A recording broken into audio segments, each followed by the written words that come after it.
दोस्तों नमस्कार, मैं डॉक्टर शलिन शर्मा। कहा जाता है कि हृदय रोगों में यानी हार्ट डिजीज में आप किसी भी प्रकार के घी का प्रयोग नहीं कर सकते।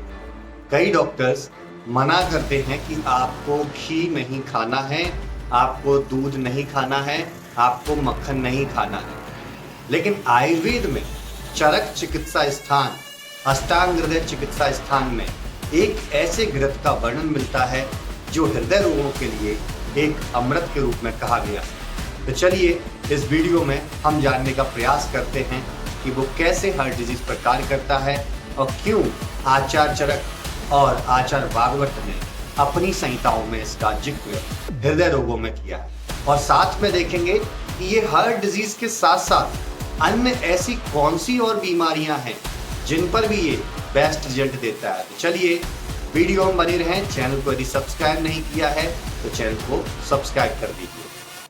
आयुर्वेद में चरक चिकित्सा स्थान और अष्टांग हृदय में आचार्य भागवत और चरक जी ने एक घृत का वर्णन किया है जिस घृत का नाम है दाड़ीमादी घृत, या इसको कई लोग दाड़ीमाद्यम घृतम के नाम से भी बोलते हैं। दाड़ीमादी घृत से अर्थ है दाड़िम यानी अनार। इसका मेन कंटेंट जो है वो अनार है। अनार के साथ साथ इसमें अदरक है, चित्रक है, पिपली है, काली मिर्च है और अन्य ऐसी औषधियों का संग्रह है जो आपके लिए बेस्ट बेनिफिट देने का कार्य करती है।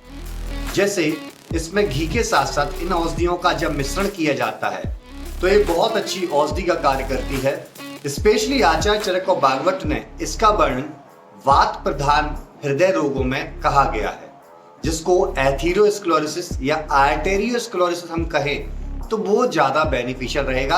यानी आपकी आर्टरीज के अंदर कैल्सिफिकेशन हो जाना या आपकी वेन्स का आर्टरीज का बहुत ज्यादा हार्ड हो जाना या उसकी थिकनिंग बहुत ज्यादा बढ़ जाना या आपकी आर्टरी की इलास्टिसिटी कम हो जाना, जिसकी वजह से आपकी वेन्स के अंदर जो खून का प्रवाह जाता है, जो ब्लड का फ्लो जाता है, वो ब्लड के फ्लो को हमारी ब्लड वेसल्स उस ब्लड के फ्लो का प्रेशर को मेंटेन करती हैं, जिससे बीपी हाई और नॉर्मल और लो ये तीनों कंडीशंस के बीच में झूलता रहता है, जिससे हमारा बीपी ओवरऑल नॉर्मल कंडीशन में रहता है। लेकिन जब ये प्रॉब्लम हमारी आर्टरीज में आ जाती है तो इसको हम वात दोष के कारण मानते हैं, क्योंकि वात दोष ड्राई नेचर का होता है, रुक्ष नेचर का होता है, जिससे आर्टरीज या वेन्स जिनको कहे वो अंदर से हार्ड होने लगती हैं, जिसकी वजह से कई बार वेन्स अंदर से रप्चर्ड हो जाती हैं, उसकी एंडोथीलियम खराब हो जाती है और वो एंडोथीलियम खराब होने की वजह से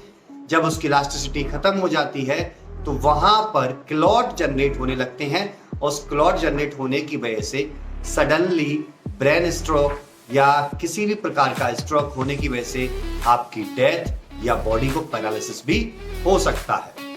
तो ये घृत होने की वजह से स्नेहन का कार्य करके ये वायु का शमन भी करती है, क्योंकि इसमें दीपन पाचनीय द्रव्य डले हुए हैं जो कि वहां पर बन रहे आम तत्व या बहुत ज्यादा में बन रहे कफ दोष को भी कम करने का कार्य करते हैं और आपकी आर्टरी जो कि घायल हो चुकी हैं या अंदर से खराब हो चुकी हैं उनको रिपेयर करने का भी बेस्ट कार्य करते हैं। अब देखते हैं इसके अन्य कार्य क्या है। देखिए, दाड़ीमादी घृत के बारे में बताया गया है, ये श्वास और कास जिनको अस्थमा है या बहुत ज्यादा ब्रीथलेसनेस होती है, बहुत ज्यादा लंबे समय से कफिंग है, उसमें भी ये बहुत अच्छा कार्य करता है। जिन व्यक्तियों को ब्लीडिंग पाइल्स है या ड्राई पाइल्स है या इचिंग पाइल्स है या फिस्टुला है, उस समस्या में भी इस दाड़ीमादी घृत का प्रयोग वैद्यों द्वारा किया जाता है। हेयर फॉल की समस्याओं में भी दाड़ीमादी घृत का बहुतायत प्रयोग किया जा रहा है, क्योंकि इसके अंदर जो कंटेंट है, जैसा कि मैंने बताया, दीपन पाचन कर्म करने के साथ साथ वायु का भी शमन करता है।